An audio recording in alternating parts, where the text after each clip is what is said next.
In the spring of 1773, a new tax on tea again stirred up trouble between the colonists and Parliament. The British government wanted to create a monopoly for an English business called the East India Company. There's no right to put a tax upon us unless we are represented in Parliament. Once again, the British misjudged the colonists. Most Americans resented Parliament controlling their trade.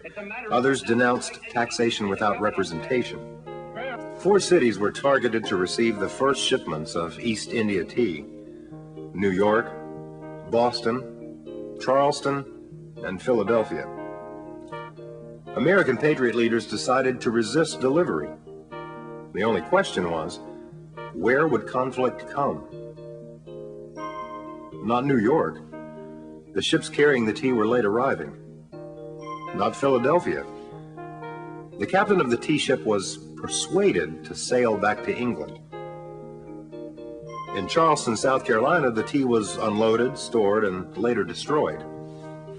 The real showdown took place in Boston.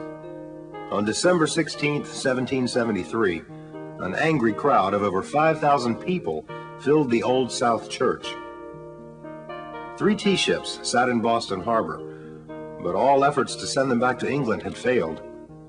Suddenly, someone in the crowd yelled, "Boston Harbor a teapot tonight!" Soon, about 60 men quietly slipped out of the church.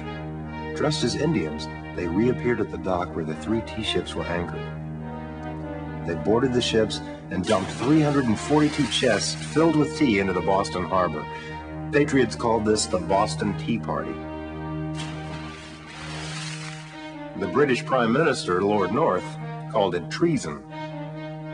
In the spring of 1774, town meetings were banned in Boston. The port was closed until all the tea was paid for, and 4,000 British soldiers arrived to put the city under military rule. Parliament stripped Massachusetts of the right to elect their own colonial government, and British officials and soldiers accused of a crime could be sent back to England for trial.